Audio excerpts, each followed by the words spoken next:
আটাইতকৈ সৰ্বোত্তম কি জানানে? কাৰোবাক উত্তৰ দিওঁ বুলি বা কাৰোবাৰ লগত যুক্তিতৰ্ক কৰিবলৈ অভিধানত বিভিন্ন শব্দ থাকিলেও মৌন হৈ থাকিব পৰাটো সকলোতকৈ ভাল। খাবলৈ এই পৃথিৱীত বিভিন্ন প্ৰকাৰৰ খাদ্য পালেও কিন্তু উপবাস কৰিব পৰাটোহে সকলোতকৈ ভাল। আপোনাৰ বাবে কঠিন সময়ত আপোনাক উপদেশ দিয়া মানুহ বহুত ওলালেও কিন্তু আপোনাৰ মনৰ কথা শুনাটো আটাইতকৈ ভাল। জীৱনত হাজাৰ হাজাৰ প্ৰলোভন থকাৰ পিছতো নীতি-নিয়মৰ ওপৰত জীয়াই থাকিব পৰাটো আটাইতকৈ ভাল। এই গোপন কথা ভুলতো কাৰো আগত নক'ব। যদি আপোনাৰ পত্নী আৰু আপোনাৰ মাজত মিল নাথাকে, এই কথা সকলো মূল্যৰ বিনিময়ত বাহিৰলৈ ওলাই আহিবলৈ দিয়া উচিত নহয়। কাৰণ এই সকলোবোৰ জানি আন মানুহে ভাল পাব আৰু কথাবোৰ বেছি বেয়াকৈ সমাজত ওলাব। মানুহবোৰৰ মুখ বন্ধ কেতিয়াও কৰিব নোৱাৰিব। আপোনাৰ পৰিয়ালৰ মাজৰ কাজিয়া-পেচালবোৰ সদায় গোপন কৰি ৰাখক। অন্যথা আন মানুহৰ কাণত পৰিলে আপোনাৰ পৰিয়ালটোক আৰু ভাগ ভাগ কৰি পেলাব। আমাৰ সমাজত এনে বহু মানুহ থাকে যি আনৰ খবৰ ভালদৰে ৰাখিব বিচাৰে, আনৰ সমস্যাবোৰক কৌতুক কৰিব জানে। লাগিলে সেইসকলৰ ঘৰত মহাভাৰতৰ যুদ্ধই চলি নাথাকক কিয়। কাৰোবাক আপুনি চকু মুদি বিশ্বাস কৰিলেও, ভৰসা কৰিলেও কিন্তু আপোনাৰ কিছুমান কথা নিজৰ মাজতে ৰাখিবলৈ শিকক। হয়তো আপুনি ভবামতে সকলোবোৰ কাম নহ'ব পাৰে।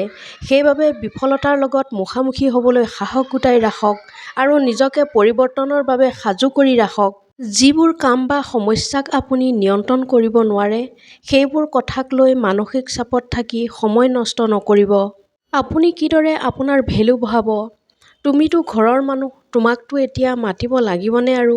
বহুতে আমাক এইদৰে কৈ আপোন যেন দেখুৱাই লগতে হাত সাৰিব বিচাৰে।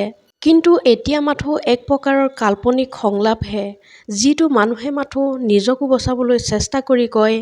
কিন্তু মোৰ কথা মনত ৰাখিব, কোনোবাই ফোন নকৰালৈকে বা কোনোবাই আপোনাক নিমন্ত্ৰণ নজনোৱালৈকে সেই ঠাইলৈ নাযাব।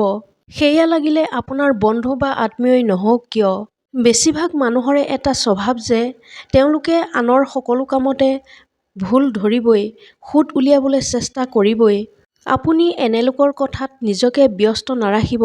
এটা কথা মনত ৰাখিব, তেওঁলোকৰ পৰা স্বয়ং ভগৱানো সাৰি নাযায়। আপুনি বা মই কোন? আপোনাৰ মূল্য কিয় কম জানেনে? কাৰণ আপুনি মানুহৰ বাবে সহজতে উপলব্ধ। কোনো মহান লোকে কৈ গৈছে, বিনামূলীয়াকৈ পোৱা বস্তুবোৰক কোনেও গুৰুত্ব নিদিয়ে। সদায় ব্যস্ত থাকক।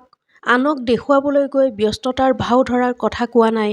প্ৰকৃত অৰ্থত ব্যস্ত থাকক, যিকোনো ভাল কাম কৰক, যিয়েই আপোনাৰ আত্মবিশ্বাস বৃদ্ধি কৰে। মুখত সদায় হাঁহি এটা ৰাখক। এটা কথা মনত ৰাখিব, দুখী, অশান্তিত থকা বা চিন্তিত হৈ থকা মানুহক কোনেও গুৰুত্ব নিদিয়ে। মুখামুখিকৈ কথা কওক, শক্তিশালী হওক। কাৰো আগত আপোনাৰ দুখ কষ্টৰ কথা কৈ সময় নষ্ট নকৰিব। যিসকলে আপোনাক অৰ্থহীন বুলি গণ্য কৰে, আপুনি সেইসকলৰ বিৰুদ্ধে কথা ক'বলৈ যাব নালাগে। আপুনি তেওঁলোকৰ বাবে নিজকে অৰ্থহীন বুলি মানি লওক। আৰু এটা কথা মনত ৰাখিব, যাৰ বাবে আপুনি অৰ্থহীন, তেওঁলোকৰ ওচৰলৈ কেতিয়াও নাযাব। আপোনাৰ মাতত মধুৰতা আনিব। আনকি কোনোবাই আপোনাক বেয়াকৈ ক'লেও তেওঁক মৰমেৰে বুজাই দিয়ক। আপুনি এটা ভাল পৰিয়ালত ডাঙৰ-দীঘল হোৱাৰ পৰিচয় দিয়ক। এইটো কাম সদায় কৰিব। আপোনাৰ চকুৰ আগত যদি কাৰোবাৰ কিবা ভুল হয়, তেন্তে শুভাকাংক্ষী হৈ তেওঁৰ কাণৰ ওচৰত কওক। সকলোৱে শুনাকৈ কেতিয়াও আনৰ ভুলটো নেদেখাব। এনে ধৰণৰ মটিভেশ্যনেল ভিডিঅ' পাই থাকিবলৈ মোৰ চেনেলটো ছাবস্ক্ৰাইব কৰিবলৈ নাপাহৰিব। ধন্যবাদ।